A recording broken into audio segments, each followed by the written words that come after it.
Vale, pues vamos a dar comienzo. Buenas tardes a todos. En primer lugar, daros la bienvenida a esta conferencia, agradeceros vuestra presencia. Como bien sabéis, esta es una de las actividades que hemos organizado en la Asociación de Amigos y Familiares de Enfermos de Alzheimer de Yecla, AFAI, en conmemoración del Día Mundial del Alzheimer, que fue el pasado 21 de septiembre. Quería disculpar la ausencia del presidente de la asociación, don Rafael López Prat, que por motivos personales no ha podido acompañarnos. En representación del Ayuntamiento de Yecla contamos con la presencia de doña Patricia Soriano, concejala de Política Social, Igualdad, Mujer y Familia, a quien le cedo el turno para que nos dirija unas palabras. Bueno, muchísimas gracias. Perdonar porque es que veníamos corriendo también de otro acto, creíamos que no llegamos, pero hemos llegado, de ahí estos minutos. No, yo no puedo decir mucho más de lo que se va a decir esta noche. Sí que puedo comentar que tuve un familiar directo, concretamente mi madre, que estuvo durante 12 años con Alzheimer. O sea que la enfermedad la conozco de primera mano y sé lo que acarrea para los cuidadores, ¿no? Acarrea mucho esfuerzo, mucho sacrificio y sobre todo siempre he dicho que hay que poner muchísimo afecto. Nosotros la tuvimos y la tuvimos hasta bastante mayor, porque ya os digo que fueron 11 años, y lo único que yo pensé al final de su vida es que habíamos podido estar con ella, a pesar de los trabajos, a pesar de los hijos, a pesar del estrés diario, habíamos estado con ella y le habíamos dado muchísimo afecto. Yo no sé si ella lo sintió, no lo sintió, yo supongo que sí, los especialistas lo sabréis mejor, pero nos quedó eso. Solo puedo dar ese testimonio porque es que yo he vivido directamente. Creo que hay que agradecer a esta asociación AFAI, con quien colaboramos directamente desde el Ayuntamiento desde hace muchísimos años, el trabajo que realiza, el trabajo que es necesario para estas personas que padecen la enfermedad y que es muy importante y necesario para los cuidadores. Porque creo que muchas veces olvidamos a los cuidadores y los cuidadores sufren por una parte por lo que están viviendo sus familiares directos y por otra parte lo que ellos están sintiendo por esa enfermedad. Por lo tanto, solo puedo dar las gracias a Salvador y a todos los que estáis aquí que representáis esta asociación, daros el ánimo y la fuerza mayor que podáis tener los que sois familiares directos y a estas personas que están enfermas, pues que dentro de las circunstancias puedan tener calma si es posible y si no es posible estaremos nosotros ahí para apoyarlas. Muchísimas gracias.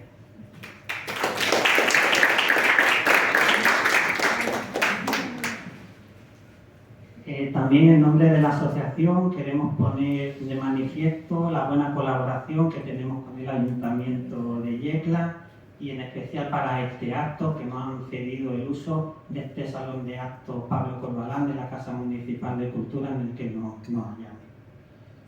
Vale, pues sin más preámbulos pasamos ya al tema que nos interesa, que es la conferencia, la cual hemos titulado Tratamientos farmacológicos y cuidados en personas con demencia.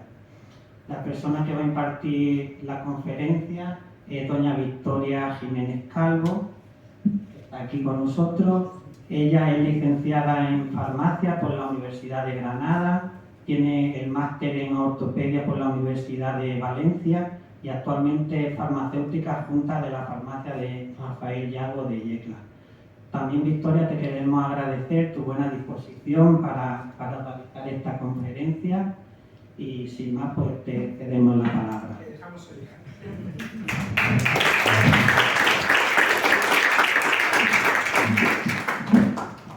Muchas gracias. ¿Se me oye bien? Sí. Bueno, en primer lugar quiero agradecer a la asociación el que haya pensado en mí para dar esta charla. La he preparado con mucho cariño, Salva me ha puesto a estudiar fuertemente. Y bueno, yo en primer lugar he estructurado la charla en estos dos puntos. Primero voy a explicar un poquito en qué consiste la enfermedad de Alzheimer y la evolución de la misma y las características fisiológicas de la enfermedad para que podamos comprender cómo actuamos farmacológicamente, ¿vale? Luego vamos a ver el tratamiento farmacológico, tanto en la enfermedad de Alzheimer como en las patologías asociadas al Alzheimer. Luego voy a hablar también un poquito de los absorbentes de incontinencia, los pañales de incontinencia, las ayudas técnicas y el cuidado de la piel Vale, en primer lugar, la definición de demencia es que es un síndrome adquirido de alteración intelectual persistente que va a comprometer la función de múltiples actividades, como son la memoria, el lenguaje, la personalidad. Hablamos de síndrome porque son un conjunto de síntomas que se presentan a la vez y nos van a sugerir la presencia de una enfermedad. Y decimos que es adquirido porque la disminución de la capacidad intelectual, hay una disminución de la capacidad intelectual frente al estado previo del paciente. De todas las demencias, la más frecuente es el Alzheimer. Según datos de la OMS, entre el 60 y el 70% de las demencias son Alzheimer. Y es un proceso degenerativo lento, irreversible, que tiene una vida media de unos 10 años, 7 a 10 años. Las fases de la enfermedad son, en principio, hay una fase primera en la que dura aproximadamente 2 años. El paciente empieza a tener pérdidas de memoria, sobre todo a corto plazo. Va a tener periodos de desorientación, no se adapta a las nuevas situaciones, puede tener unos cambios en la personalidad. La fase intermedia, ¿se me oye bien? Sí. La fase intermedia suele durar de 3 a 5 años, aquí ya el deterioro de la memoria es mayor, ya afecta no solo a la memoria a corto plazo, sino también a la memoria retrógrada. Aquí puede tener dificultades para comer, para vestirse, para el aseo. Y aquí pueden aparecer también trastornos de psicóticos, ¿vale? De dificultad, aparecen los síntomas psicóticos.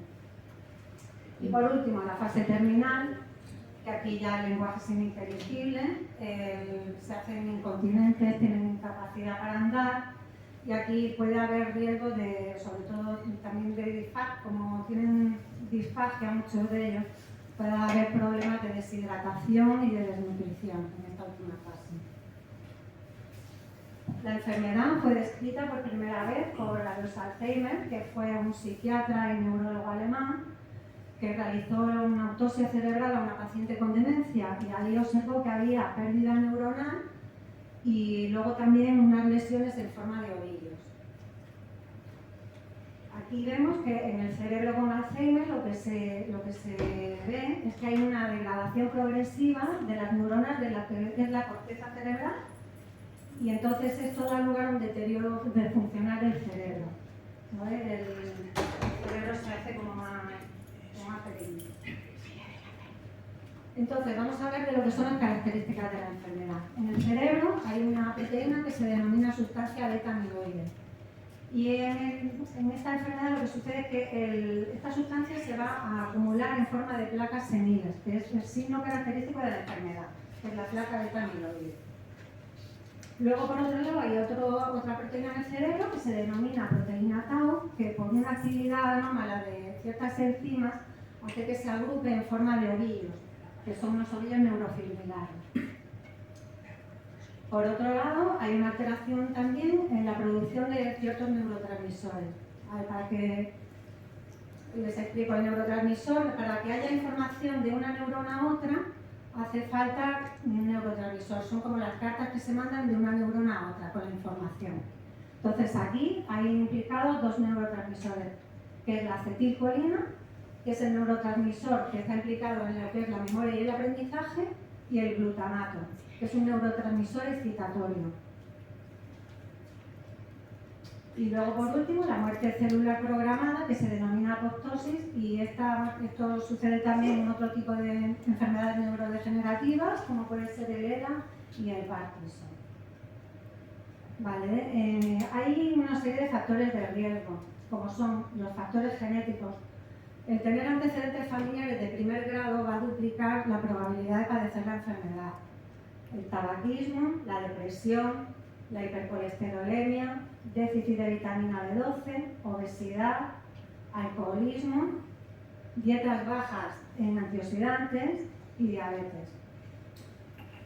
Esto lo he señalado aquí porque las personas que tienen predisposición a padecer Alzheimer pueden prevenir la enfermedad con una serie de factores que son controlables, como es una dieta adecuada, rica en antioxidantes, verduras, frutas, ácidos grasos omega 3 se ha visto que también retrasan la aparición de la enfermedad. Hay que tener un peso adecuado, hacer ejercicio y desde luego abandonar hábitos tóxicos como son el tabaquismo y el alcohol. Por otro lado, la reserva cognitiva es la capacidad del cerebro para tolerar mejor los efectos de la patología asociada a la demencia, esa es la definición. Aquí hablamos de lo que es el cociente intelectual, que sería, digamos, la reserva cognitiva propia, y la adquirida, hablamos de lo que son los estudios, todo lo que es el intelecto, el intelecto, pues participación en juegos de mesa, participación en bailes, y se ha visto que personas con mayor reserva cognitiva van a retrasar la aparición de la enfermedad, porque en este caso el cerebro va a buscar unas redes alternativas y más eficientes.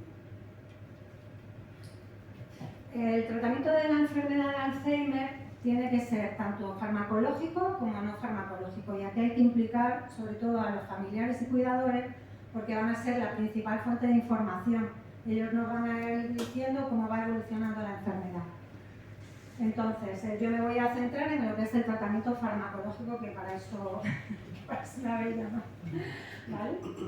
Vamos a hablar de la terapia sintomática, lo que es el tratamiento de la enfermedad en sí, y de la terapia asociada a los síntomas no cognitivos, como son la depresión, la ansiedad, los trastornos psicóticos y alteraciones de la conducta y los trastornos del sueño.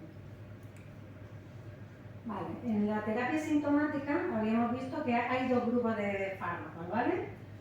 Unos que se llaman inhibidores de la acetilcolinesterasa y otros que son antagonistas de los receptores N-metil de aspartato. Es un palabra, pero es que así, ¿vale? A ver, ¿os acordáis que habíamos hablado que había dos neurotransmisores implicados, que era la acetilcolina y el glutamato? Vale. Pues los inhibidores de la acetilcolinesterasa actúan a nivel de la acetilcolina. Como aquí en la enfermedad de la acetilcolina los niveles están disminuidos. Entonces, estos fármacos lo que hacen es inhibir la enzima. Hay una enzima que lo que hace es que degrada ese neurotransmisor. Entonces, al inhibir la enzima, aumentamos los niveles de acetilcolina, ¿vale? Este tratamiento es sintomático y lo que va a hacer es enlentecer la enfermedad, pero solo la va a retrasar levemente. Y el problema es que no todos los pacientes son respondedores, no todos a todos les va a afectar. Hay algunos que sí que tienen realmente efectos beneficiosos, pero se ha visto que otros no solamente no tienen efectos, sino que encima tienen las reacciones adversas del fármaco. Los fármacos que pertenecen a este grupo, en general, por su mecanismo de acción, van a compartir las reacciones adversas, que son a nivel gástrico, náuseas, vómitos, pérdida de peso. Estas reacciones adversas normalmente van a ceder por sí solas, o también se puede dar un fármaco que se llama domperidona, que os sonará el motilio, ¿no? Y luego también a nivel neurológico, pues cefaleas, mareos. Bueno, vamos a hablar ya de los fármacos en sí, son tres. El primero es el donepezilo. Las marcas comerciales que hay son Alicet, Lisven, Yasnal y todos los genéricos que hay. El inicio del tratamiento es de 5 miligramos una vez al día y hay que tomarlo inmediatamente antes de acostarse. Tras la evaluación clínica, bueno, hay que estar por lo menos un mes con el tratamiento, y tras la evaluación clínica se puede ver si se aumenta la dosis a los 10 miligramos al día. Tiene muy buena tolerancia frente a otros inhibidores de la acetilcolinesterasa, y la escala de dosis es muy sencilla. Pasamos de 5 miligramos a 10 miligramos.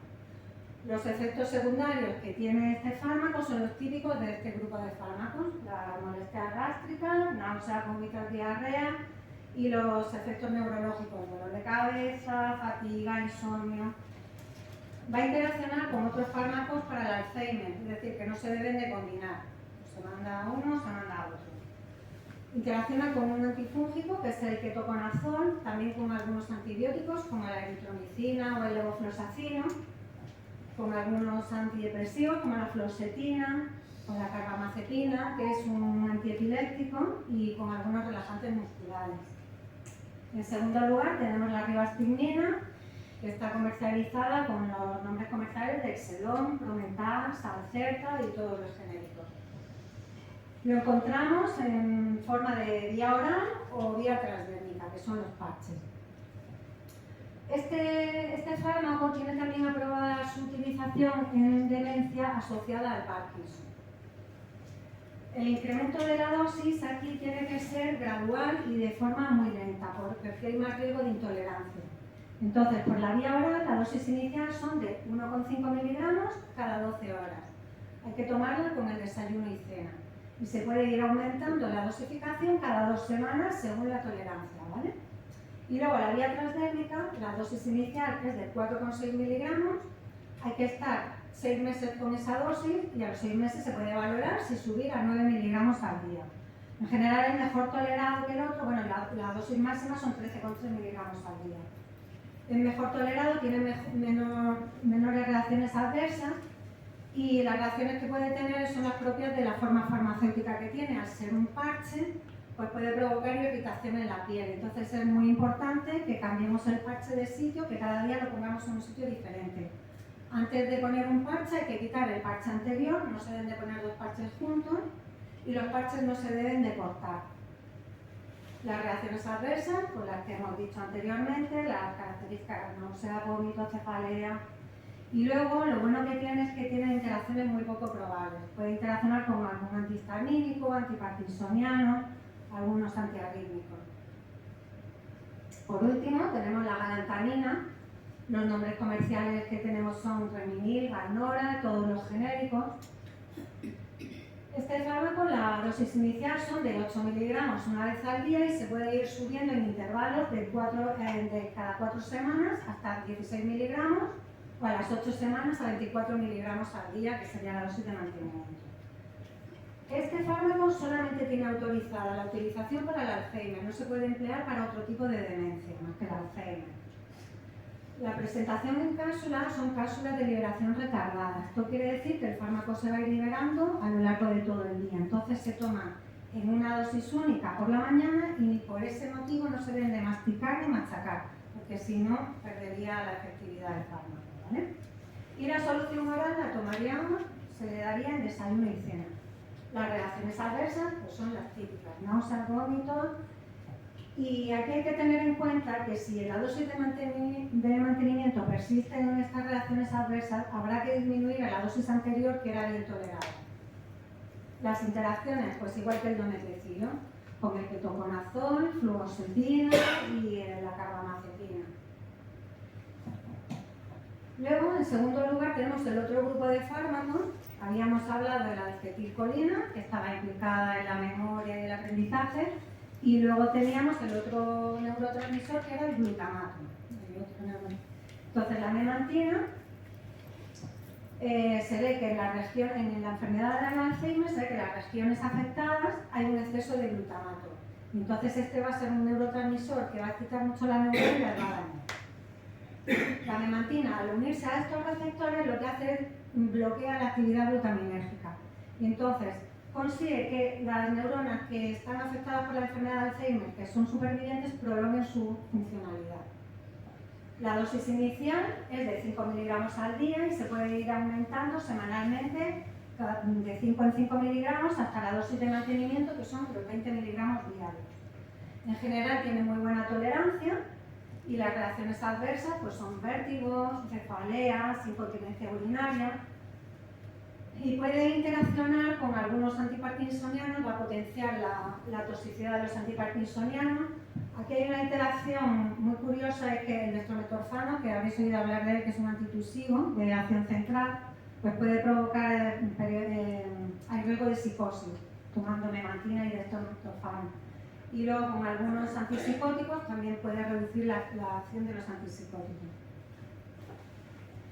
Todos estos fármacos los ha de prescribir un médico especialista, que puede ser un neurólogo, un psiquiatra o un geriatra. Y precisan de un visado de inspección que se ha de renovar anualmente. Luego, las continuaciones de tratamiento las puede hacer el médico de familia, pero el informe siempre tiene que ir de mano del especialista. Y los tratamientos siempre hay que iniciarlos con la dosis más baja, ¿vale? Y en pauta ascendente. Entonces, aquí he puesto el sello del visado de inspección porque quiero comentar que hay casos cuando, por ejemplo, ha caducado un informe y lo tiene que renovar. En ese intervalo de tiempo puede ser que el paciente necesite una caja y en la farmacia pues le adelantemos el medicamento. Entonces, en ese caso, para salvar la deuda, el médico no puede hacer dos recetas dos visados.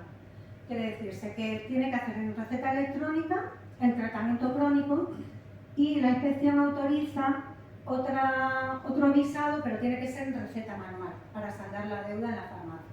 ¿Vale? Por último, quiero hablar de dos fármacos que estaban generando muchas expectativas en el tratamiento del Alzheimer, que son unos anticuerpos monoclonales, se llaman lecanemab y donanemab. Están autorizados en Estados Unidos, la FDA le dio la autorización y estos fármacos actúan a nivel, ¿os acordáis que al principio hablé de que el signo característico de la enfermedad era que había unas placas seniles de sustancia beta-amiloide? Pues estos fármacos actúan a nivel de la placa, eliminándola. Lo que pasa es que en julio de este año la Agencia Europea del Medicamento ha rechazado la autorización en Europa, porque han considerado que los posibles beneficios del fármaco a nivel cognitivo no van a compensar las reacciones adversas graves que tienen estos fármacos, porque pueden provocar hinchazón y hemorragias a nivel cerebral. Y el donanemab estaba ahí en esa fase, pero yo me imagino que llevará el mismo camino que el lecanemab. Vale, entonces, como vemos, los tratamientos actuales tienen sus limitaciones, porque la función cognitiva mejora, pero tampoco mejora mucho. No todos los pacientes van a responder al tratamiento.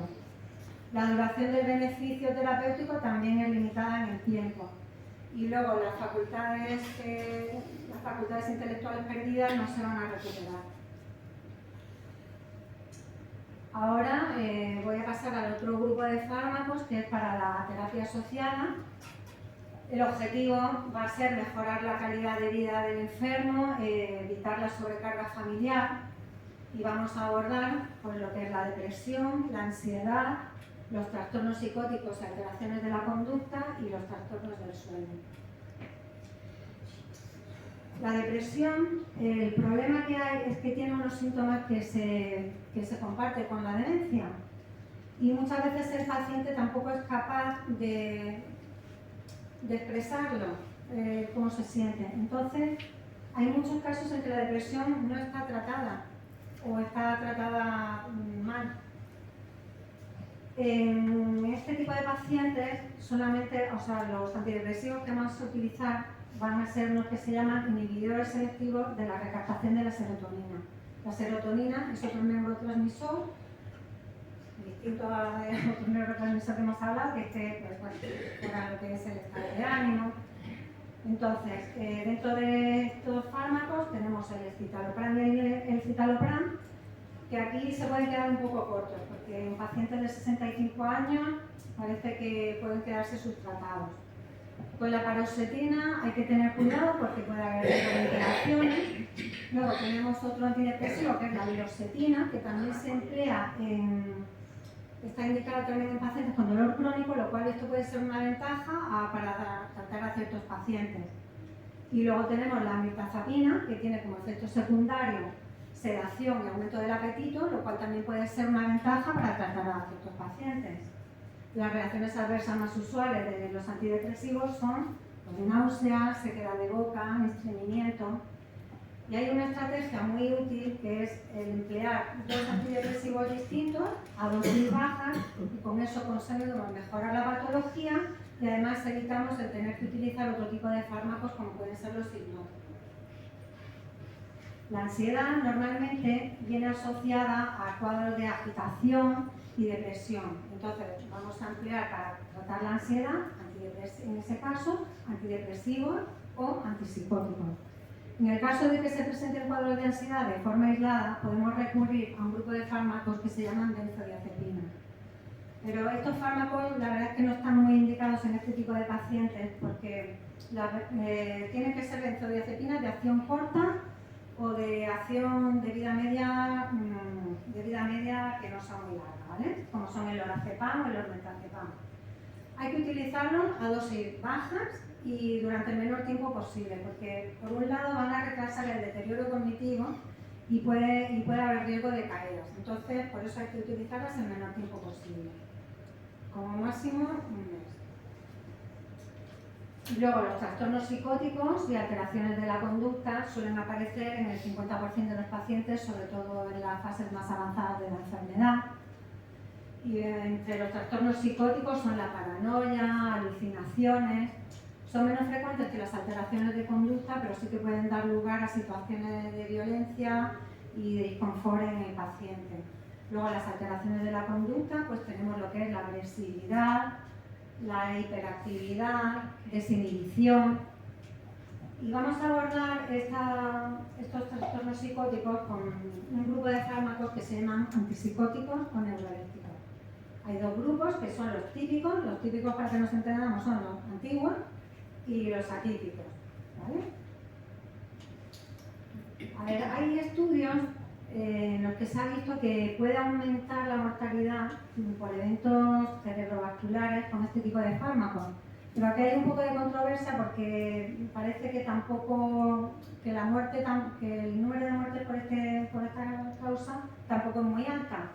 Entonces, por este motivo, los antipsicóticos han de utilizarse también en casos ya determinados, cuando son los síntomas graves y persistentes, cuando hay riesgo de daño para el paciente o para los cuidadores, y siempre intentamos que sean dosis bajas durante el menor tiempo posible, y hay que siempre reevaluar la necesidad de continuar con el tratamiento. Entonces, dentro de los neurolépticos típicos, que como os he dicho son los más antiguos, tenemos el haloperidol y la clorpromazina, que no han mostrado mayor seguridad frente al riesgo de accidente cerebrovascular y, sin embargo, sí que tienen mayores efectos extrapiramidales. Los efectos extrapiramidales son unas alteraciones a nivel del músculo, del tono y del movimiento muscular. Entonces pueden aparecer pues, temblores, rigidez muscular, movimientos involuntarios. Y luego tenemos los neurolépticos atípicos. Estos van a necesitar visado de inspección para pacientes mayores de 75 años. Por lo tanto, los va a tener que recetar un médico especialista. Dentro de ellos tenemos la risperidona. La risperidona es el único antipsicótico que tiene aprobado en ficha técnica el uso de los síntomas psicóticos para pacientes con demencia. Y la dosis inicial sería de 0,25 miligramos cada 12 horas y se puede ir aumentando la dosis a 0,5 miligramos cada 12 horas. Aunque las reacciones adversas son frecuentes, van a hacer, que suceden con el tiempo. Suelen ser pues, náuseas, vómitos. Sí que hay un problema de interacción con diuréticos en los que se puede haber problemas de deshidratación del paciente, ¿vale? Luego tenemos la olanzapina, que no debe utilizarse en este tipo de pacientes, y luego la quetiapina. La quetiapina, aunque tiene autorizado su uso, se dice aquí off-label porque no tiene ficha técnica como la risperidona su uso en trastornos con demencia, pero sí que la inspección autoriza el uso en estos pacientes fuera de ficha técnica, ¿vale?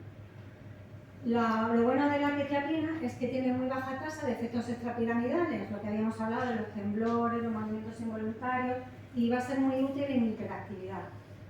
Provoca somnolencia, lo cual también nos va a ayudar en determinados pacientes, y la dosis de inicio va a ser de 25 a 50 miligramos al día y la dosis eficaz será de 25 hasta 200 miligramos al día. Los trastornos del sueño, han de abordarse sobre todo con medidas no farmacológicas, como puede ser que el paciente debe tener un horario regular, no hay que sobreestimularlos, hay que evitar que duerman durante el día y evitar también darle líquidos a la última hora del día. En ocasiones ya excepcionales podemos recurrir a las benzodiazepinas, pero como habíamos dicho anteriormente, no están muy indicadas, hay que utilizarlas durante el menor tiempo posible, en la dosis más baja posible, y se utilizaría pues, el lorazepam, el ormetazepam o como segunda elección el zolpidem. También se pueden utilizar para los trastornos del sueño algunos antipsicóticos, como habíamos visto que había algunos que provocaban somnolencia. Quiero comentar también que casi todas las farmacias tenemos un servicio que es el sistema personalizado de dosificación. Este servicio lo que intenta es ayudar tanto al paciente como al cuidador, porque con esto lo que se trata es de que el paciente tome el medicamento o la dosis correcta en el momento en el que lo debe tomar. Como veis aquí está, a ver, ¿ves? Aquí está por ser por días, así lo tiene que tomar en el desayuno, comida y cena, y entonces semanalmente se prepara toda la medicación. Ahora vamos a pasar a hablar de los pañales de incontinencia, porque como ya hemos visto, en la última fase de la enfermedad casi todos los pacientes son incontinentes. Los pañales de incontinencia los vamos a clasificar según su tipo de su capacidad de absorción o según su forma. Según la capacidad de absorción tenemos los pañales de día, de noche o de supernoche. Los de día tienen una capacidad de absorción entre 600 y 900 mililitros, los de noche entre 900 y 1200 mililitros y los supernoche más de 1200 mililitros. Y la forma pues son los rectangulares, anatómicos, elásticos o braga pañal. Elegiremos un tipo de pañal según las características de cada paciente. Todos ellos necesitan visado de inspección, pero lo puede recetar el médico de cabecera. Esto no hace falta que lo recete ningún especialista. La inspección va a autorizar un máximo de absorción por día de 3.900 mililitros. Únicamente en aquellos pacientes que estén tomando diuréticos o que sean diabéticos, autorizarán una absorción diaria de 4.800 mililitros. Solamente se pueden, los máximos absorbentes al día son 6, ¿vale? 6 pañales como máximo. Pero siempre y cuando no se supere la capacidad de absorción máxima, es decir, no puedo mandar 6 pañales supernoche, porque superaríamos la capacidad de los 3.900 mililitros. Se pueden combinar todo tipo de pañales siempre y cuando no se supere la capacidad de absorción y, como hemos dicho antes, no requieren el informe del especialista.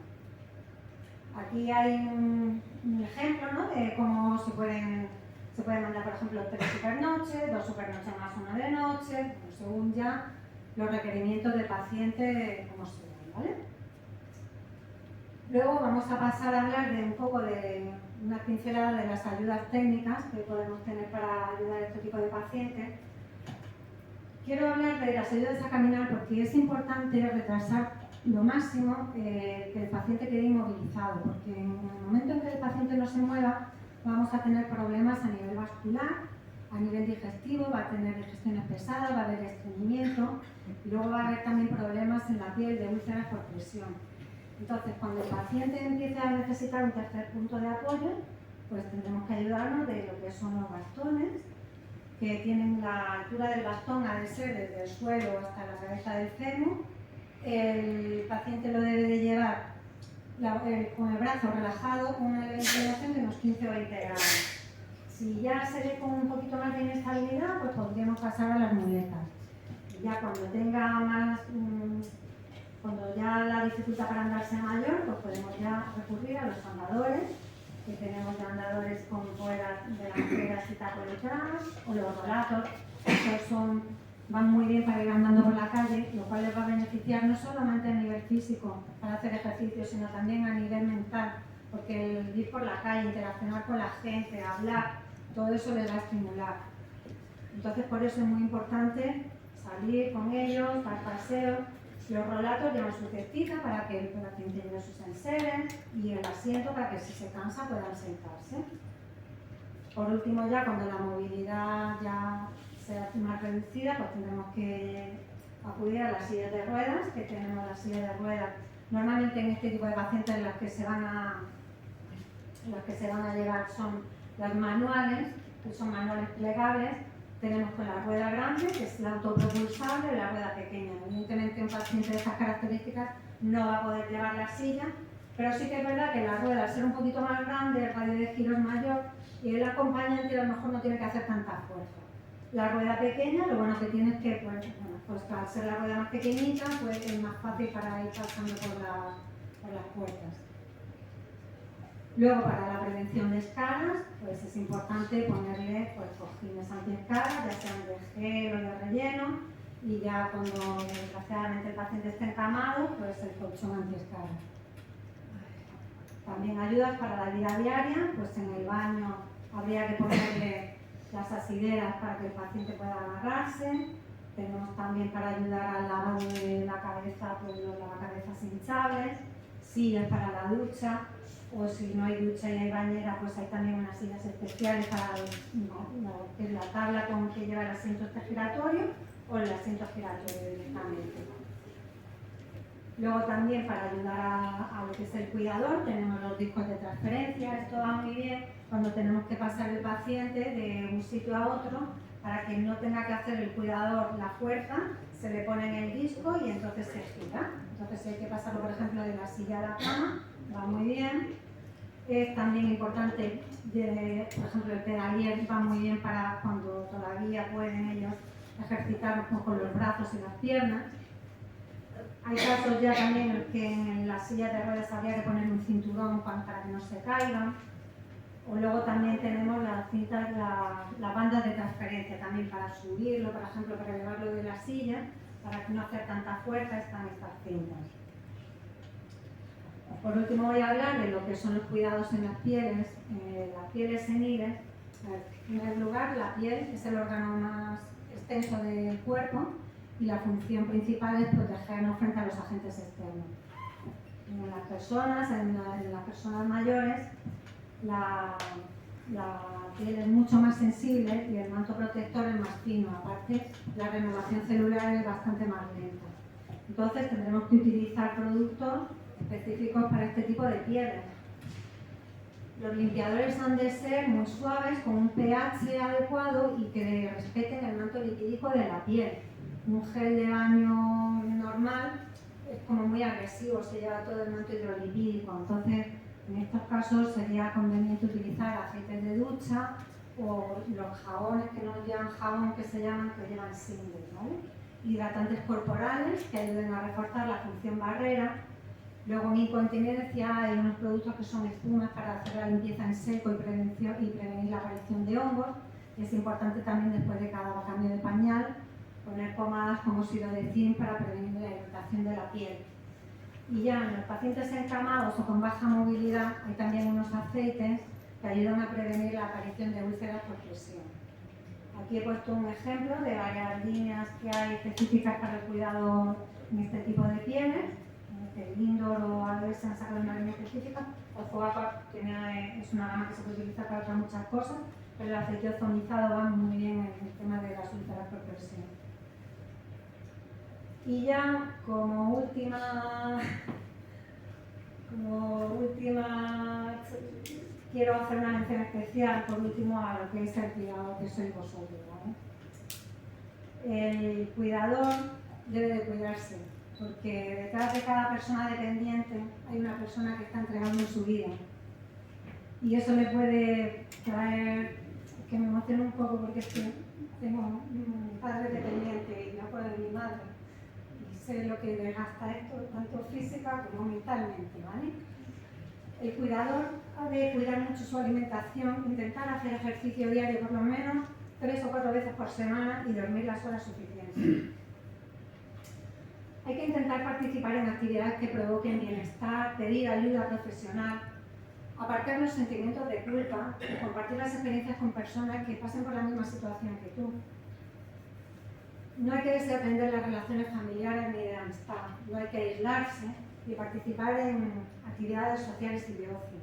En este sentido, es muy importante asociaciones como AFAI, en la que podemos acudir para compartir las experiencias, nos van a dar una información contrastada y también pues, herramientas para seguir, para poder afrontar el día a día. Y ya por último, lo que quiero es daros las gracias por haberme escuchado. He intentado hacerlo lo más o menos posible. Sé que es un poco ladrillo el tema que he tenido que tratar, pero bueno, daros las gracias por escucharme y por haber venido aquí.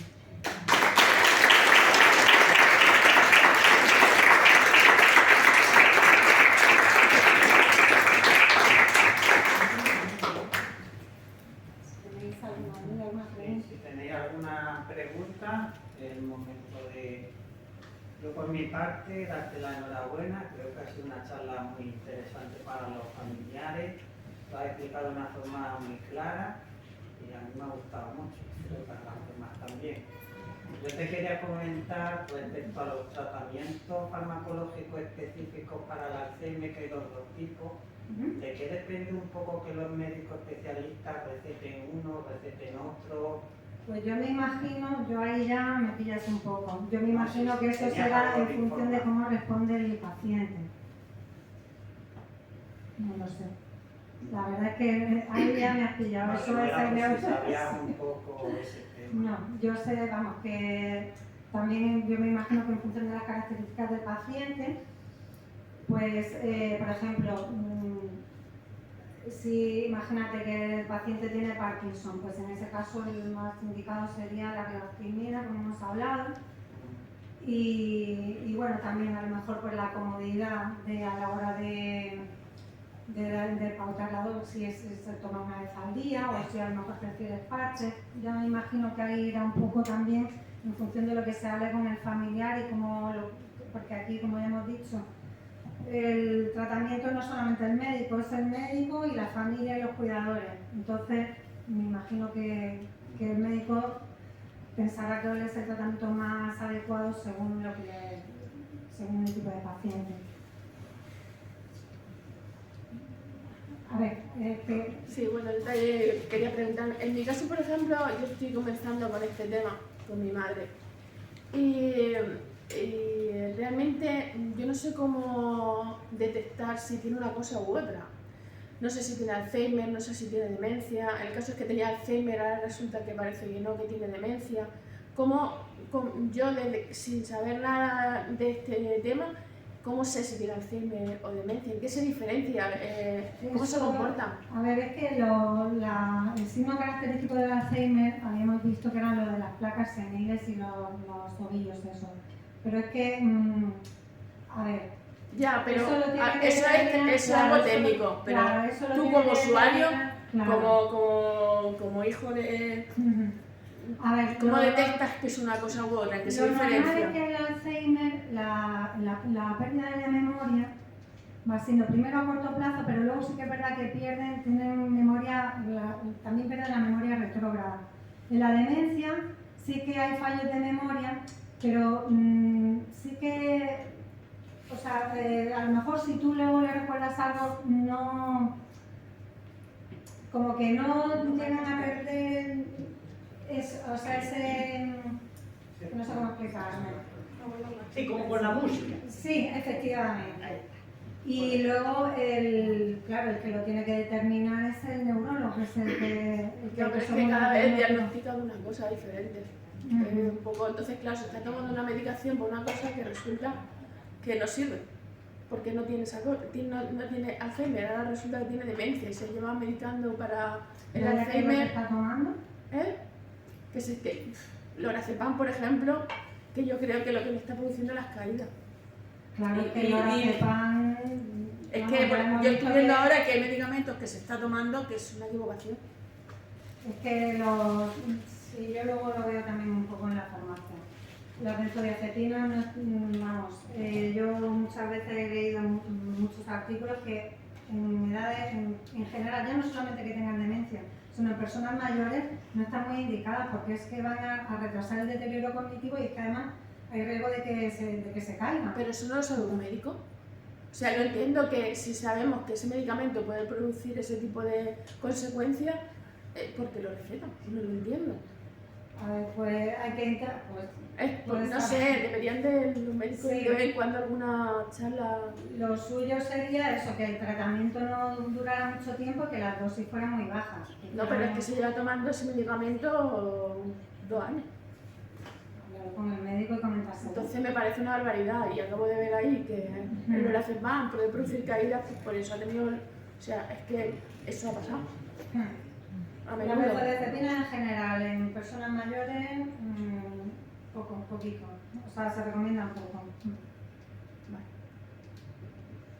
Sigo sin saber cómo identificar si tiene Alzheimer o demencia. A ver, digamos, no hay diferencia, sino el Alzheimer es un tipo de demencia. ¿Vale? Cuando te dicen demencia, en realidad no te especifican qué tipo de enfermedad está produciendo esa demencia. O sea que realmente la demencia puede llevar a un Alzheimer. No, a ver, es que la demencia puede ser pues por el deterioro de lo que es la edad, el mismo desgaste, pues igual que la piel se nos arruga, el cerebro también pues se va desgastando. Entonces eso va provocando la demencia, pérdida de memoria y al paciente, pues la persona cada vez... Pues, Sí, vamos, que al final todo sí. vamos a Lo que tener algo pasa de es que demencia, sí que pero... dentro de las demencias la mayor prevalencia de demencias son Alzheimer. Dentro de las demencias el Alzheimer representa un 60 o un 70% de la demencia. Yo creo que también muchas veces diagnostican demencia cuando no saben exactamente si es un Alzheimer, si es de tipo vascular. Entonces, yo pienso también que muchas veces los médicos especialistas no diagnostican exactamente qué tipo de demencia. Pero es que lo que da el signo característico es eso, y entonces eso ya pues tiene que hacer unos diagnósticos como muy específicos. Sí, el comienzo de un Alzheimer realmente empieza con una demencia. O sea que... Claro, Vale. Ahora, tengo entendido que el uso de pañales de absorbente, que bueno, se hace necesario con el tiempo, produce, sobre todo en las mujeres, produce infecciones urinarias. A ver, Primero, si eso es así, y en el caso de que sea así, ¿qué soluciones pueden haber para que esas infecciones no se produzcan? O sea, ¿qué tratamiento? Que si tiene que haber mayor lavado, mayor higiene, no lo sé. lo que hay que intentar es que el paciente esté siempre seco. Y entonces cada vez la tecnología de los pañales es espectacular. De hecho, a nosotros una vez nos hicieron una demostración de completo con los pañales lindos. Le echó como, no sé, 1 litro de agua y aquello hizo ¡pum! Y en ningún momento el pañal estaba, o sea, absorbía de tal manera que en ningún momento había líquido en contacto con la piel. Lo que pasa que, claro, tiene una capacidad de absorción máxima. Entonces, los pañales últimamente, la tecnología está avanzando, de manera lo que hay que intentar es que el paciente siempre esté seco. Y limpiar, lo que he comentado, sobre todo también el problema de infección por hongos, y entonces lo que hay que intentar es que no esté el paciente mucho tiempo con el pañal mojado, aunque la tecnología evita que, pero claro, si el pañal ya ha llegado a su límite de capacidad de absorción, entonces ahí ya sí que puede haber contacto de la orina y entonces es cuando ya hay infección de orina. Si hay infección de orina, ahí hay que dar antibióticos. La única manera de prevenirlo es eso, que el paciente tiene que estar seco. Pero bueno, que ya te digo, si se cambian los pañales con los 3.900 mililitros al día, que es bastante. Si luego además hay momentos en los que a lo mejor lo puedes llevar al aseo y que hagan el váter, pero vamos, es eso, cambiar el pañal, porque ya te digo, los pañales de ahora son una maravilla. Dime, Antonio. De la medicación que has comentado antes, yo había leído que es un fármaco que se habían descubierto en Estados Unidos, que eran ya la bomba. Sí. Exactamente, que eran algo fantástico. De eso que tú dices, cómo me alegro de que ya por fin. Pero me acabo de dar cuenta por lo que tú has dicho que tienen unos efectos secundarios, que eso se ve después de haber estado tratando con el paciente X tiempo, que es lo que pasa, que hay que probarlo. Y resulta que esa medicación que parecía que era maravillosa y que yo estaba tan contenta, pues tiene unos efectos secundarios. Es que sabes lo que pasa, que es que yo también, como Salva me ha hecho estudiar mucho, he estado leyendo que el signo característico de la enfermedad es la formación de las placas de beta-amiloide, pero es que eso, el que sea un signo característico, no quiere decir que sea esa la responsable de la enfermedad. Entonces, la sustancia beta-amiloide sí que tiene un efecto antiinflamatorio y protector de la neurona. Entonces, el tema está en que se agrupa de una manera incorrecta. Claro, si tú vas quitando la placa amiloide, puede haber riesgo de eso, de lo que es hinchazón a nivel cerebral y de riesgo de hemorragia. Entonces, aquí en Europa, pues han visto que no compensa una cosa o la otra, entonces no la han autorizado.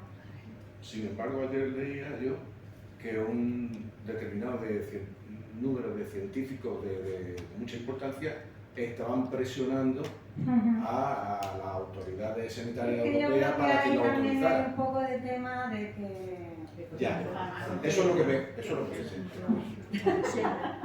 Que son fármacos muy caros porque son Me ha todos contestado. anticuerpos monoclonales que valen mucho dinero. Entonces ahí, pues claro, hay que valorar un poco eso. Si Y en cualquier compensa. caso, el tratamiento vale miles de Sí, euros. sí, O sea, sí, entonces claro, a lo mejor la mejora en la capacidad intelectual no es tanta como para gastarse ese dineral y que luego encima haya riesgo de hemorragia. No sé si existe todavía o se usa algún tipo para evitar que se hagan pipí los hombres, pero solamente para hombres, que es una especie de preservativo que lleva un canutillo y lo ponen en una bolsa en una pierna. ¿A ti te suena eso? A mí eso no me suena. No, Existe. existe. Es que yo recuerdo películas de Alzheimer que yo veía en su hotel y de forma coloquial y jocosa le decíamos el pitochín. ¿Lo ves? Sí. Y es una especie de preservativo, Sí. sí, se coloca con una pinza, yo me acuerdo cuando estaba yo en las clases de geriatría, y con un tubillo que iba a una bolsa, con lo cual con la historia del hombre no tenían problemas de escaldadura ni nada porque... Ya. Y entonces yo digo, no sé si aquello existía ya, ¿no? Porque yo dentro de Yo todo no hace lo 20 veo años. nunca, la verdad. Sí, de lo que No, pasa es que, existe. claro, ellos tienen que estar suficientemente calmados para no tocarse, para no quitarse. Pero con los pañales igual, ¿eh? Sí, Sí. es otra cosa, te llevan por la O sea, pierna, que eso se siempre tiene que que sucede. sujetar. Tenía yo curiosidad. Pues es que eso es una cosa distinta al pañal, claro. Las mujeres, ¿no? Son complicadas. Yo ya te digo que últimamente con la tecnología que llevan los pañales hay menos riesgo de eso de escaldadura, que sí que hay que llevar cuidado y hay que limpiarles bien. Lo que va muy bien, por ejemplo, es la espuma limpiadora, porque hace una limpieza en seco, le pones la espuma, le dejas actuar 10 segundos, se la quitas con un pañuelo de papel o una servilleta de papel, con cuidaditos, y le limpian, y sobre todo para luego cuando hay heces. Y si está un poquito incrustada, tiene un efecto desincrustante, le van súper bien la espuma limpiadora. Y luego pues eso, hacer la limpieza, luego ponerle las pomadas con óxido de zinc, porque el óxido de zinc lo que hace es que forma como una barrera, como la de los bebés, que los que hemos tenido bebés, le ponemos esto lo que hace función barrera, entonces eso protege la piel porque hace que si tiene contacto con la orina que no lo irrite.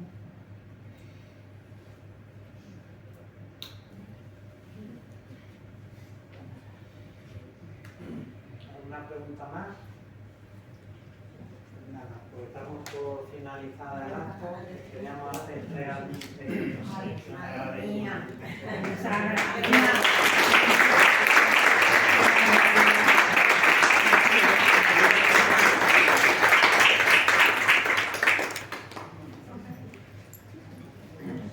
Yo sé que no me lo esperaba yo.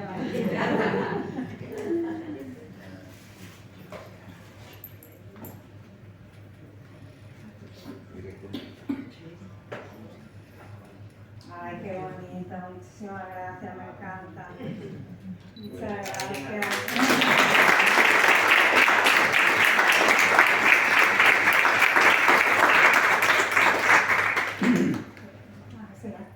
Sí, de collar y de pulsera. Ah, muy bien. Muchísimas gracias. Vale.